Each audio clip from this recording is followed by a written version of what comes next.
अच्छा, जैसे आप लोग कास्टिंग करते हैं तो प्रोड्यूसर्स का कितनी दखल रहती है, क्योंकि पैसा तो उन्हीं का लग रहा है। देखिए ऐसा होता है। अभी के टाइम पे अगर आप देखें तो कई सारे प्रोड्यूसर्स हमें ये कहते हैं यार कि ऐसे लोगों को कास्ट करो जिनके इंस्टाग्राम पे अच्छे फॉलोअर्स हो। अच्छा, क्या दर्द होता है जब फिल्म हम शूट कर रहे हैं, मैं देखती हूँ मतलब इतने सारे लोग वहाँ पे पीछे इतनी मेहनत कर रहे हैं। दुख तो काफी होता है इस मामले में, क्योंकि ऑलमोस्ट कास्टिंग का अगर प्रोसेस की बात करूँ तो लगभग 2 से 3 महीना तो एक फिल्म की कास्टिंग में चला ही जाता है। उसके बाद जब फिल्म शूट हो रही है तो भी ये लगता है कि ठीक है अभी काम चल रहा है। जब तक फिल्म फाइनली रिलीज नहीं हो जाती तब तक जो है दर्द रहता है। दर्द रहता। अच्छा, कभी बॉलीवुड में कभी साउथ से ये कुछ लड़के लड़की सामने आके जो है मी टू वाला जो अभी चला था दौर, आ जाते हैं सामने, तो आपको क्या लगता है कि उस टाइम क्यों नहीं बोलते? मैं 2 चीजें समझता हूँ उसमें। एक तो ये हो सकता है कि ठीक है एक मार्केटिंग स्ट्रेटजी हो सकती है, ये मैं मान के चल रहा हूँ। शायद मैं गलत भी हूँ, प्लीज मुझे गलत तरीके से मत देखिएगा, समझिएगा। दूसरा रीजन मैं ये मानता हूँ क्योंकि जिनके साथ वाकई में ऐसा हुआ है, क्योंकि बहुत सारे नए लोग आते हैं इंडस्ट्री में, उनको नहीं समझ में आता है। क्योंकि देखिए हमारी इंडस्ट्री कोई फिक्स पैमाने पे नहीं चलती है। नमस्कार, मैं हूँ सौम्या शुक्ला और स्वागत करती हूँ आपका आज के इस पॉडकास्ट में। आज के पॉडकास्ट में हम एक ऐसी शख्सियत से बात करने वाले हैं जिन्होंने बहुत ही कम उम्र में वो कर दिखाया जो तमाम लोगों का सपना होता है। जी हाँ, मुंबई जाकर बसना और वहाँ अपना सिक्का जमाना आसान नहीं है, लेकिन इन्होंने ये कर दिखाया। जी हाँ, मैं बात कर रही हूँ कास्टिंग डायरेक्टर विवेक यादव जी की। शादी में जरूर आना, मुल्क, आर्टिकल 15 जैसी तमाम फिल्मों, कई सीरियल्स में भी बड़े बड़े स्टार्स को उनके सटीक किरदारों में फिट बैठाया है इन्होंने। तो चलिए फिर स्वागत करते हैं विवेक जी का और जानते हैं उनके सफर के बारे में और उससे जुड़े एक्सपीरियंसेस के बारे में। तो विवेक जी, कैसा चल रहा है लाइफ में, क्या चल रहा है? लाइफ बढ़िया चल रही है। आजकल लखनऊ आना हुआ है, कुछ पर्सनल चीजें हैं उनकी वजह से। अच्छा, तो कितने दिनों बाद आए हैं आप मुंबई से लखनऊ? मैं इधर, हालांकि पिछले साल तो मेरा काफी आना हुआ था, तकरीबन मैं 7-8 बार आना हो गया था। इस बार मैं सिर्फ 2 ही बार आया। ये मेरा सेकंड टर्म है जब मैं लखनऊ आया हूँ। साल तो खत्म होने वाला है। अच्छा, अभी देखा गया है कि पिछले कई सालों में कई सारी फिल्म्स यहाँ शूट हुई, लेकिन अभी तो सन्नाटा है, क्यों ऐसा? देखिए उसका एक रीजन ये है क्योंकि ओवरऑल भी अगर आप देखें तो फिल्में काफी कम इस टाइम बन भी रही हैं। उसका रीजन ये है क्योंकि इंडस्ट्री में अगर आप देखें तो थिएटर में बहुत ज़्यादा कुछ बिजनेस हो नहीं रहा है। अभी ज़्यादातर बिजनेस जो है वो ओटीटी के थ्रू हो रहा है। ओटीटी का जो अपना रूल और अपने जो नियम है कि फिल्म ऐसे बिकेगी, ऐसे खरीदी जाएगी, वो काफ़ी टफ हो गए हैं। जब ओटीटी आया था उस टाइम पे काफ़ी इजी था। ओटीटी सामने से बुलाती थी लोगों को कि भाई फिल्म लेकर के आइए, क्योंकि उनको भी तो कंटेंट चाहिए था। अभी उनके पास कंटेंट बहुत हो गया है, तो इस वजह से भी काफी फिल्में थोड़ा लखनऊ में कम हो गई। अच्छा, आपका ये सफर कैसे शुरू हुआ ये जानना चाहेंगे। पहले आप भी हीरो बनने गए थे कि ये सोच के गए थे कि मैं कास्टिंग डायरेक्टर बनूंगा? क्या हुआ था? नहीं, मैं एक्टर बनने तो बिल्कुल नहीं गया था, ये सोच के तो नहीं गया था। इसकी शुरुआत हुई थी 2006 से। 2006 में मैंने पहला थिएटर शुरू किया था। उसके पहले स्कूल में जब थे, मेरे ख्याल से 3rd, 4th, 5th के आसपास में, तो स्कूल के जो एनुअल फंक्शन हुआ करते थे उसमें पार्टिसिपेट किया करता था। जैसे तैसे करके लाइफ आगे बढ़ी और मैं 2010 में मैंने पहला थिएटर शुरू किया था। वर्कशॉप मैंने शुरू की थी और ये इंस्पिरेशन मुझे मेरे बड़े भाई साहब से मिली थी, क्योंकि मेरे बड़े भैया भी जो हैं वो इसी इंडस्ट्री में एक्टर हैं वो। तो वो अपने घर से दूर रह करके थिएटर सीख रहे थे, काम कर रहे थे। कभी उनसे कह नहीं पाया इस बारे में। तो फिर एक दिन बातों मैंने कह दिया, समर वेकेशन से मैंने कहा टाइम पास करना है, थोड़ा करना है ऐसा। बोला ठीक है, ज्वाइन कर लो। ज्वाइन कर लिया। उसके बाद वर्कशॉप्स चलती रही, कुछ ना कुछ एक्टिविटीज़ होती रही, नुक्कड़ नाटक ये सब होते रहे। और फिर 2013 में मैं फर्स्ट टाइम मुंबई गया और ये सोच के गया था कि, मतलब मैं ये सोच के नहीं गया था कि कास्टिंग डायरेक्टर बनना है या एक्टर बनना है, ये दोनों चीज़ें दिमाग में नहीं थी। मेरा दिमाग चलता था डायरेक्शन पर्सपेक्टिव से। अच्छा। तो मैं उस टाइम गया, हालांकि घर वाले ज़्यादातर पापा जो थे उतना राज़ी नहीं थे हाँ। क्योंकि यहाँ पर मैं एक अच्छी खासी जॉब कर रहा था। अच्छा। 4 साल की मेरी जॉब थी। पापा को लगा भाई तुम अच्छी खासी जॉब छोड़कर क्यों जा रहे हो। तो मैंने उनसे ये बोला मैं 15 दिन के लिए जा रहा हूँ, अगर 15 दिन में मुझे मेरा कुछ नहीं हुआ तो मैं वापस आ जाऊंगा। लकीली मुझे 7वें 8वें दिन एक काम मिल गया, इंटर्नशिप का काम मिल गया मुझे। तो एक फिल्म में ही मिला मुझे, और वो मेरा पहला एक्सपीरियंस था कि जब मैं, अच्छा इंटर्नशिप भी मुझे कास्टिंग में ही मिली, और जब मैंने काम शुरू किया तो मुझे लगा यार ठीक है, डायरेक्शन पर्सपेक्टिव के हिसाब से देखा जाए तो ये भी तो वही चीज़ है, क्योंकि कास्टिंग जब आप कर रहे होते हैं तो कहीं ना कहीं आप डायरेक्शन भी कर रहे होते हैं। हाँ, आपने एक इमेज बना ली होती है। हाँ, है ना। तो वहां से भी काम शुरू हो गया, इंटर्नशिप किया, असिस्टेंट हुआ, एसोसिएट हुआ, फिर कास्टिंग डायरेक्टर बना, ऐसे करते करते जर्नी यहाँ तक पहुंच आ रही गई है। तो अभी तक कितनी फिल्म्स की और कौन कौन से बड़े स्टार्स के साथ आप मूवी कर चुके हैं, बताइए जरा। फिल्में आर्टिकल 15 है, हाँ। मुल्क है, थप्पड़ है, शादी में ज़रूर आना है, ये तमाम सारी फिल्में हैं। अभी एक और फिल्म आई थी, वैक्सीन वॉर, अच्छा। उसमें भी मैं था। हालांकि उस फिल्म में मेरे जो बिजनेस पार्टनर हैं, कास्टिंग में मेरी पार्टनर हैं आंचल, उनके साथ में मैंने काम किया था। उसके बाद हम लोगों ने एक एसोसिएशन बना लिया था, पार्टनरशिप में हमने किया। उसके बाद हमने टीवीएफ के भी काम किए हैं, मैंने कुछ एड्स भी किए हैं ब्रांड्स के लिए। टीवी शोज मैंने काफ़ी किए हैं, क्योंकि शुरुआत में ही उस फिल्म से हुई, और उसके बाद मैं टीवी में ही आ गया, क्योंकि टीवी में क्या एक फिक्स जॉब थी। आपको एक टाइम तक जाना है, एक टाइम में घर आ जाना है, और एक महीने के आखिर में आपको इतनी सैलरी मिल जानी है। अच्छा, टीवी में मतलब ये रहता है हाँ हिसाब किताब। हाँ, so it's a kind of job of TV के तौर पे अगर आप देखें। ठीक। तो आप सुबह ऑफिस जाएंगे, दिन भर की जो कास्टिंग है, जो भी डेली सोप जो आ रहे हैं उसमें, कभी है कोई डॉक्टर चाहिए, कोई पुलिस वाला चाहिए, तो दिन भर बैठ के आप काम कर रहे हैं। अच्छा। शाम को आपका काम खत्म हो गया, आप घर चले गए, महीने के आखिर में आपको एक सैलरी आ गई। मिल गई। तो सरवाइव करने के लिए मैंने सब शुरू किया था, वो काफ़ी एक्सपीरियंस काम आया मेरे। और उसके बाद फिर जब थोड़ा लगा कि हाँ ठीक ठाक हो गया है मामला, एक्सपीरियंस के तौर पे भी और फाइनेंशियली भी, तो फिर मैं फिल्म की तरफ आ गया था। पहली फिल्म कौन सी थी आपकी?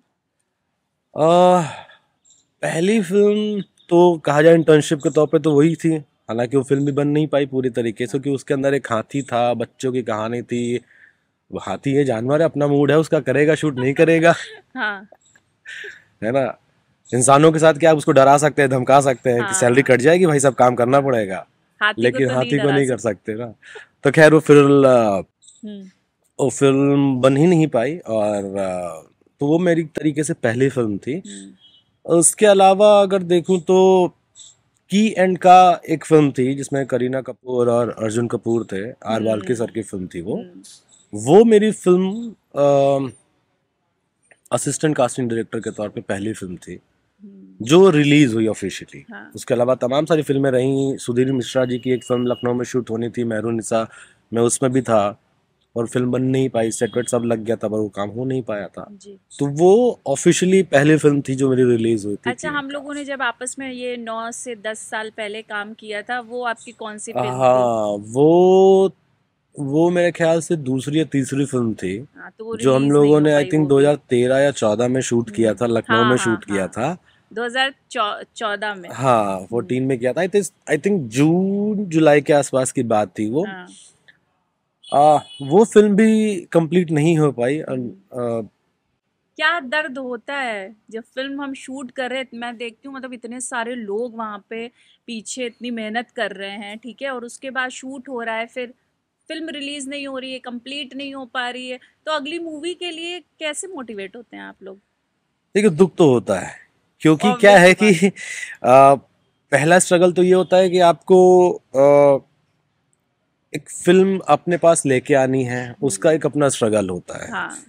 उसके बाद आप फिल्म पे काम शुरू करते हैं, और एज अ कास्टिंग डायरेक्टर हमारा काम सबसे पहले शुरू होता है। एक्टर बाद में आएंगे, डायरेक्शन टीम ऑलमोस्ट आ जाती है, कई बार बाद में भी आती है, बाकी सारी तमाम सारी जो डिपार्टमेंट है वो तमाम सारे आते रहते हैं। हमारा काम सबसे पहले शुरू हो जाता है, और हम वो शख्स होते हैं जो सबसे पहले कहानी को पढ़ते हैं, समझते हैं, हाँ। और उसको ये समझते हैं कि हाँ इसके अंदर क्या चाहिए। दुख तो काफी होता है इस मामले में, क्योंकि ऑलमोस्ट कास्टिंग का अगर प्रोसेस की बात करूं तो लगभग 2 से 3 महीना तो एक फिल्म की कास्टिंग में चला ही जाता है। और उसके बाद जब फिल्म शूट हो रही है तो भी ये लगता है कि ठीक है अभी काम चल रहा है। जब तक फिल्म फाइनली रिलीज नहीं हो जाती है तब तक जो है दर्द रहता है। दर्द रहता अच्छा, कितना टफ होता है, दर्द से आपके याद आया हमें, कितना टफ होता है किसी को, मतलब ये कि ये जो है इस कास्ट के लिए ये मतलब ये आदमी सही रहेगा, कैसे डिसाइड होता है ये? देखिए टफ नहीं होता है, इसके लिए क्या होता है कि जो भी कास्टिंग डायरेक्टर्स यहाँ पे काम कर रहे हैं मैं उनसे यही कहना चाहूंगा, और एक्टर जो भी हैं उनको भी ये कहना चाहूंगा कि सबसे पहले आपको कहानी समझनी पड़ेगी। कहानी क्या है आपको ये समझना पड़ेगा कि जो राइटर है या डायरेक्टर है उन्होंने कहानी किस पर्सपेक्टिव से लिखी है, उसके अंदर वो क्या इमोशन देख रहे हैं, वो कैरेक्टर कैसा देख रहे हैं, कैरेक्टर दिख कैसा रहा है, ये पहली चीज आती है। देखिए एक्टर यहाँ पर सभी हैं, ठीक है, हम आप सब लोग एक्टर हैं। कहीं ना कहीं तो हम लोग एक्टिंग करते ही है ना। देखिए डेली लाइफ में हाँ आप डेली लाइफ में एक्टिंग कर रही होती हैं। जैसे कि आपको मैं एग्जांपल भी देता हूँ कि बचपन में आपको याद होगा जब आप स्कूल से आने के बाद ग्राउंड में खेलने चले जाते थे, और मम्मी पीछे से आवाज लगा रही होती हैं कि भैया आ जाओ खाना खा लो फिर खेलने चले जाना, या ड्रेस उतार दो चेंज कर लो फिर चले जाना, और हम टाइम लगाते थे, लेकिन हम वापस आते थे तो हम झूठ बोलते थे। मम्मी लोग कन्विंस हो जाती थी, पता उनको होता था कि ये झूठ बोला जा रहा है, पर कहीं ना कहीं कन्विंस्ड होते थे वो, तो वो भी इस टाइम पे आप एक्टिंग ही कर रहे होते हैं। सेम चीज फिल्म में भी होता है। अलावा और लोग तो मान जाते थे ना कि हाँ सही, देखो सही कह रहा है, उसके हो रहा है दर्द, जैसे दर्द भी हो रहा है, स्कूल नहीं जाना है, पेट में दर्द, अरे छोड़ दो, हो रहा है उसके दर्द। और सबसे अच्छा बहाना तो वही होता था, पेट में दर्द हो रहा है। सबसे बेस्ट चीज वही होती थी, क्योंकि ना वो दिखने वाली चीज नहीं है, आपको बस पेट पकड़ के वो रोना है, जितना अच्छा एक्टिंग कर लो उतना आपने कन्विंस कर लिया घर वालों को। तो वही चीज है, इसके लिए आपको कैरेक्टर समझना बहुत जरूरी है कि कहानी में कैरेक्टर का इमोशन क्या है, वो दिख कैसा रहा है, उसके हाव भाव क्या है, वो समझना जरूरी है। बेसिकली अगर कहूँ तो कैरेक्टर का साइकिक समझना जरूरी है कि वो इस माहौल में होगा तो क्या करेगा। अगर रोने का सीन है तो वो रोएगा, उसके रोने की डेप्थ कितनी होगी, रोने के भी अलग अलग आयाम है ना, तो वो रोना शुरू करेगा तो एक ये आयाम हो सकता है। अगर कोई बहुत दर्द में है तो हो सकता है बहुत चीख के रोएगा, पर वो चीख के अगर रो रहा है तो क्यों रो रहा है, उसका कुछ रीजन होगा, रीजन समझना जरूरी है। अगर वो रीजन कास्टिंग डायरेक्टर को भी समझ में आ गया, अच्छा ब्रीफ अगर उसने एक्टर को दिया, तो एक्टर भी अच्छा परफॉर्म करके आपको ऑडिशन रूम में दिखा। कोई एक एक्टर बनना चाहता है, आपके पास आया ऑडिशन देने, क्या कुछ तैयारियां करके आया, आप उसके अंदर क्या देखते हैं एग्जैक्टली उस मूवी के लिए, और बाकी उसको अपनी डेली लाइफ में क्या कुछ तैयारियां करके आपके पास आना चाहिए कास्टिंग डायरेक्टर के पास? देखिए एक्टर्स को ये लगता है कि ऑडिशन रूम के अंदर जब कैमरा रोल होता है तभी ऑडिशन शुरू होता है, पर ऐसा है नहीं। मैं ये देखता हूँ कि एक एक्टर ऑडिशन रूम के अंदर आया, उसके बाद से लेकर के उसके जाने तक में जितना भी टाइम फ्रेम है उसमें पूरा ऑडिशन चल रहा होता है, वो सिर्फ कैमरे के सामने ऑडिशन नहीं हो रहा होता है, ये भी समझना जरूरी होता है। क्योंकि देखिए आप सेट पे जाके काम करोगे, 150 से 200 लोग 500 लोग एक फिल्म में काम करते हैं, आपका अपना मूड होता है काम करने का, कई बार आप खुश हैं, कई बार आप दुखी हैं, कई बार आपके दिमाग में और सारी चीजें चल रही होती हैं। ये समझना जरूरी है कि आप उस सिचुएशन को हैंडल कैसे करोगे। ऐसा तो नहीं है कि आप सेट पे जाने के बाद में प्रॉब्लम क्रिएट करोगे, आप अपने को एक्टर के साथ में प्रॉब्लम क्रिएट करोगे, क्रू मेंबर्स के साथ करोगे, ये तमाम सारी चीजें मैं ऑडिशन रूम के अंदर देखता हूँ जब एक्टर के साथ बात कर रहा होता हूँ। ऑडिशन शुरू होने से पहले मैं एक्टर साथ लगभग 5-7-10 मिनट बात करता हूँ, उसको समझना चाहता हूँ कि आखिर वो इंसान कैसा है, क्योंकि ऑडिशन तो उसके बाद शुरू होगा, उसके बाद वो किसी कैरेक्टर में आएगा। इसके लिए एक इंसान का उसका ओरिजिनल होना बहुत जरूरी है, उसके बाद ही मुझे समझ में आएगा कि हाँ यार ये इंसान ऐसा है, ये इस परिस्थिति में ऐसा होगा। ठीक है, अब ऑडिशन शुरू करते हैं जी। और उस परिस्थिति के हिसाब से मैं उसको सिचुएशन क्रिएट करके दे सकता हूँ कि लेट्स सपोज आप अगर इस सिचुएशन में हैं तो ये है, और आपकी लाइफ का वो पार्ट कुछ ऐसा ऐसा है, अब आप उसको इमेजिन करके यहाँ पर आपको परफॉर्म करना हो सकता है। तो ये तमाम सारी चीजें होती हैं। और रही बात आपका दूसरा जो सवाल था इसी में कि एक्टर्स को डेली लाइफ में क्या प्रिपरेशन करनी चाहिए, उसके लिए सबसे पहली चीज ये है कि आप पढ़िए, ज्यादा से ज्यादा पढ़िए, और पढ़ने के बाद अब आप हिंदी फिल्मों में काम करेंगे तो हिंदी तो जरूर पढ़िए। आपकी पढ़ाई भले इंग्लिश मीडियम से हुई है, आपने इंग्लिश लिटरेचर बहुत पढ़ा है, सब कुछ अच्छी बात है, लेकिन मेरा मानना यह है कि आप जो है हिंदी जरूर पढ़िए और बोल बोल के पढ़िए, और जो भी लिखा है उसको समझने की कोशिश करिए। उसके अंदर जो शब्द है, हर एक जो शब्द है उसकी अपनी एक मीनिंग होती है। अगर कोई आपसे बोले कि मुस्कुराना है, तो मुस्कुराने में आप थोड़ी ही स्माइल करेंगे, आप हंसेंगे नहीं। हंसना और मुस्कुराना दोनों अलग चीजें हैं। तो उन शब्दों को पकड़ना जरूरी है, और आप जब शब्दों को पकड़ते हैं तब आप उसके अंदर का इमोशन पकड़ते हैं।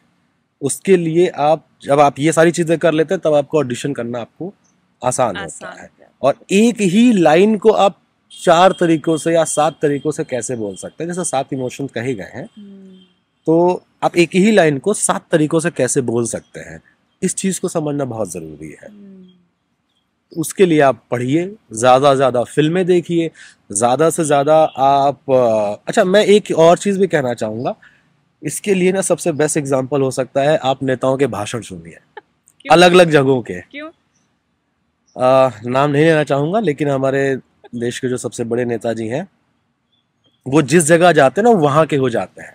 हाँ, और इस चीज का उनको बहुत फायदा भी मिलता है। लोगों से जुड़ते हैं वो लोग, उनको कनेक्ट कर पाते हैं। बिल्कुल। वो क्यों करते हैं? क्योंकि उनको मालूम है कि इस मतलब ये जो जगह है जहां पर वो भाषण देने जा रहे हैं, वहां का आदमी किस तरीके से सोचता है, वहां का आदमी का थॉट प्रोसेस कैसा है। वो बिहार में जाएंगे तो बिहार के तरीके से बात करेंगे, वो यूपी आएंगे, लखनऊ आएंगे तो लखनऊ के ऐसे कहा जाता है कि तहजीब है, तो तहजीब के साथ बात करेंगे। वो साउथ में जाएंगे तो साउथ की 2-3 चीजें पकड़ लेंगे, है ना। तो क्या है, वो एक इंसान अपने क्राफ्ट में महारत हासिल कर रहा है। यही चीज एक्टर को करना चाहिए कि डेली लाइफ में वो चाय वाले को मिले तो चाय वाले का इमोशन समझे, कि वो 12 घंटे जो है वो चाय की भट्टी के सामने काम कर रहा होता है, पसीने भी आ रहे हैं, उसको तकलीफ भी हो रही है, पर फिर भी काम किए जा रहा है। वो सिगरेट की दुकान पे जा रहा है, तो सिगरेट वाले का भी अगर आप देखेंगे तो सिगरेट से पैकेट निकालता है तो एक ऐसे निकालता है। अब बाकी आप किसी आम आदमी को दीजिए तो शायद वो पैकेट खराब कर देगा निकाल करके, क्योंकि उसको अभी पी के खत्म कर देना, पर उस इंसान को बेचना है। उसके लिए हर एक कस्टमर एक नया है जी। तो उसी तरीके से जब मैंने बोला कि अगर आपको डेली लाइफ में काम करना है तो हमारे वो नेताजी का जो भाषण है ना उसको समझिए। हाँ। उन्होंने क्या है, हर एक जगह, हर एक जनपद, हर एक जिले का, डिस्ट्रिक्ट का उन्होंने इमोशन पकड़ा है। वो करना चाहिए आपको। बच्चे का होगा तो बच्चे का एक अलग मर्म होता है, उसका अलग इमोशन होता है। आप बड़े हुए जाएंगे तो उसका अलग इमोशन होता है। तो इमोशन समझना बहुत जरूरी है। उसके लिए सबसे अच्छी चीज ये है कि आप अपने दोस्तों के साथ बात करिए। और मेरा ये मानना है कि लाइफ में आपके पास 1 से 2 अच्छे दोस्त होने बहुत जरूरी है, जिनके साथ आप कुछ भी बात कर सकते हैं। अगर आप उसके सामने चुपचाप बैठे भी हों तो वो समझ जाए कि कुछ कहना चाहता है, इसके अंदर बहुत कुछ चल रहा है। हाँ, सही कह रहे हैं। वो एक दोस्त बहुत जरूरी है। अच्छा, जैसे आप लोग कास्टिंग करते हैं तो प्रोड्यूसर्स का कितनी दखल रहती है, क्योंकि पैसा तो उन्हीं का लग रहा है, तो वो कभी कहते नहीं आपने जो कास्ट कर लिया वो तो ठीक है, उसको हटाओ, मैं ये जो लड़की कह रहा हूँ इसको रखो, लड़का कह रहा हूँ इसको रखो, कभी ऐसा हुआ है? देखिए ऐसा होता है ठीक है। अभी के टाइम पे अगर आप देखें तो कई सारे प्रोड्यूसर्स हमें ये कहते हैं यार कि ऐसे लोगों को कास्ट करो जिनके इंस्टाग्राम पे अच्छे फॉलोअर्स हो। अच्छा। और इसका एक एग्जांपल, आप अली फजल का एक इंटरव्यू है जिसमें उन्होंने खुद से ये बात कही है कि टैलेंट अपनी जगह है, लेकिन आज के तारीख पे अगर अच्छे फॉलोअर्स आपके पास में है तो आपकी कास्टिंग थोड़ा जल्दी हो जाती है। अब आप समझ जाइए आपके सवाल का जवाब। जी बिल्कुल। अच्छा, ये कास्टिंग डायरेक्टर और कास्टिंग काउच जो है बहुत बदनाम है, क्या कहना चाहेंगे इस पे, क्यों है ऐसा? देखिए, आपने खुद ही उसका जवाब दे दिया कि बदनाम है। हाँ। है ना। हाँ। देखिए, ऐसा नहीं कहूंगा कि होता नहीं है, ठीक है, ये होता है, पर आपको ये समझना होगा कि आपको आपके क्राफ्ट पे भरोसा है कि नहीं है, आपको अपने हार्डवर्क पे भरोसा है कि नहीं है। ठीक है, कोई भी इंसान आपकी मर्जी के बगैर कुछ नहीं कर सकता है। ठीक है, हो सकता है उसको कहीं ना कहीं आपसे ऐसा लगा हो कि शायद मैं आपसे ये बात कर सकता हूँ। अगर मैं कहता हूँ उसने कहा भी, आप मना करो ना, आपके अंदर गट्स होने चाहिए ना कि आप सीधे मना करो, उठ के चले जाओ। आप ये मत सोचो कि अरे यार मना कर दूंगी या मना कर दूंगा तो यार मुझे काम नहीं मिलेगा, मुझे ब्लॉक तो नहीं हो जाऊंगा मैं इंडस्ट्री से। कोई ब्लॉक नहीं कर सकता आपको। बड़े बड़े खान साहब दोस्ती कर लिए तो फिर हमारे आपके ब्लॉक होने की कोई टेंशन मत लीजिए आप। आपको अपने क्राफ्ट पे भरोसा होना चाहिए, अपने हार्डवर्क पे आपको भरोसा होना चाहिए। अच्छा, कभी बॉलीवुड में, कभी साउथ से ये कुछ लड़के लड़की सामने आके जो है मी टू वाला जो अभी चला था दौर, आ जाते हैं सामने, तो आपको क्या लगता है कि उस टाइम क्यों नहीं बोलते हैं? ये 5 साल, 15 साल, 10 साल बाद ये सामने क्यों बात रखते हैं? उस टाइम क्यों नहीं बोलते हैं जब ये घटना हुई होती है? देखिए, तो दो इसके पीछे चीजें क्या, हाँ, मकसद क्या रहता मैं है? दो चीजें समझता हूँ उसमें। एक तो ये हो सकता है कि ठीक है, एक मार्केटिंग स्ट्रेटजी हो सकती है, ये मैं मान के चल रहा हूँ। मे भी शायद मैं गलत भी हूँ, प्लीज मुझे गलत तरीके से मत देखिएगा, समझिएगा।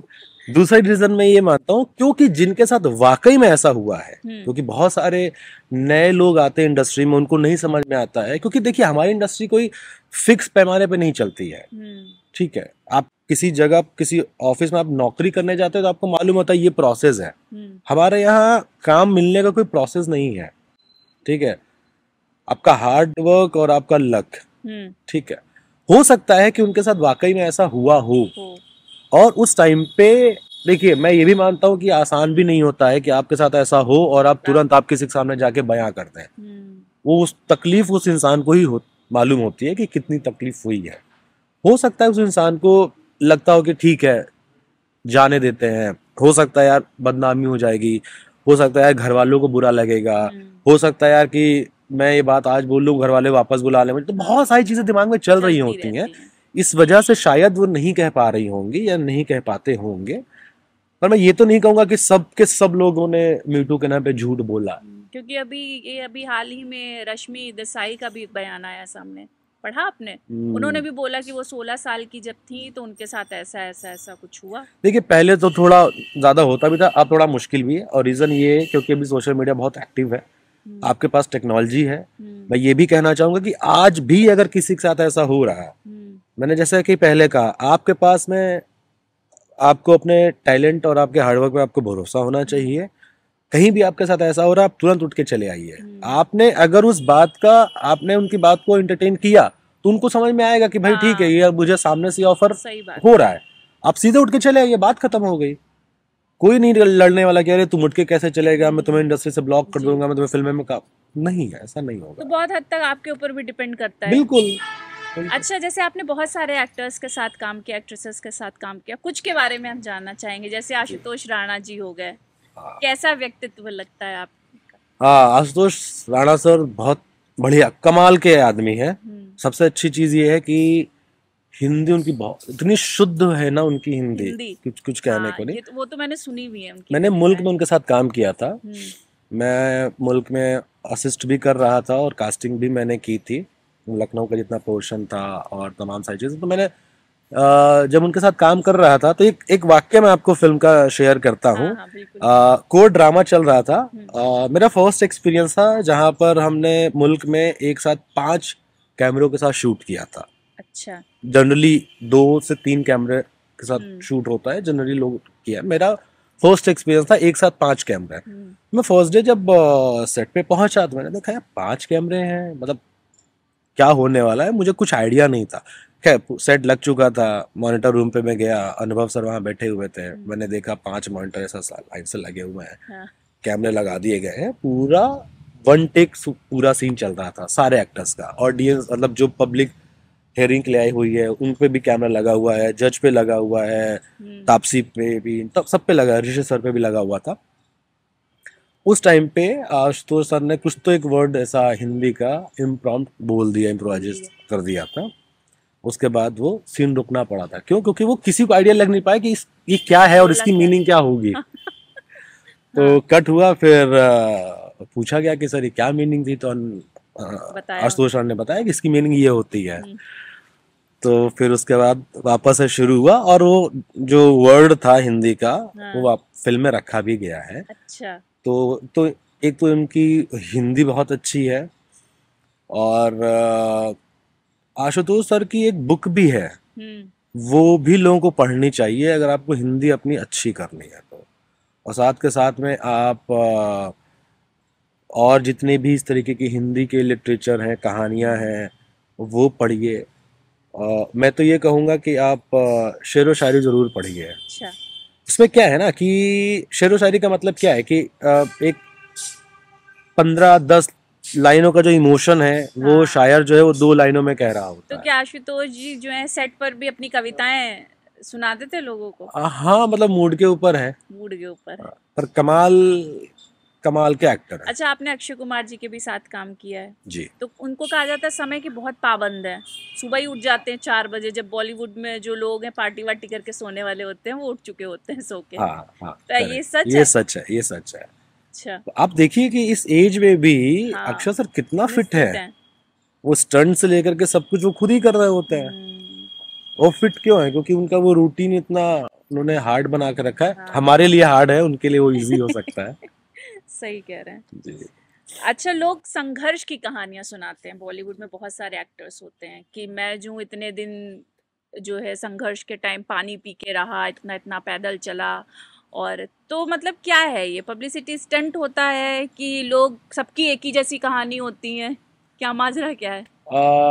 देखिए, सच भी है, सच तो काफी है। मतलब कुछ कुछ हद तक देखिए, काफी तक सच होता है, पर मैं मानता हूँ कि आपको इतना उसको ग्लोरीफाई करने की जरूरत नहीं होनी जरूरत, चाहिए। हाँ एग्जैक्टली। रीजन ये है क्योंकि वो आपने ही चुना था यहाँ पर आना।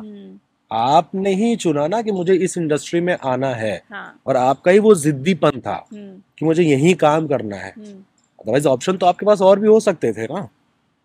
तो अगर आपने सोचा कि एक्टर ही बनना है, तो आप उसके अलावा राइटर, डायरेक्टर और तमाम सारे और भी लोग हैं जो ऑफ द कैमरा काम कर रहे होते हैं, आप वो भी तो कर सकते थे। और आपने सोचा कि एक्टर ही बनना है, तो जाहिर सी बात है एक्टर बनना है, आपको लाइमलाइट सबसे ज्यादा मिलेगी, पैसे सबसे ज्यादा मिलेंगे, तो स्ट्रगल भी सबसे ज्यादा ही होगा। तो सच्चाई है, काफी लोग करते हैं। कुछ हद तक मैं कहूंगा, जैसे आप एग्जाम्पल के तौर पे देखें तो शाहरुख खान साहब ने बहुत स्ट्रगल किया है ना। नवाजुद्दीन ने भी बहुत स्ट्रगल किया है। इन तमाम लोगों ने स्ट्रगल किया है, सभी लोगों ने बहुत स्ट्रगल किया है। जो भी इंसान इस इंडस्ट्री में बाहर से आ रहा है उसको स्ट्रगल तो करना ही पड़ेगा, क्योंकि मैंने जैसे पहले कहा कि कोई फिक्स नहीं है यहाँ पर, और आपका लक अगर आपके साथ है तो फिर अलग बात है। जी। अच्छा, ऐसा कोई बॉलीवुड में एक्टर है जो रूड रहा और आपका उनसे हो गया सामना?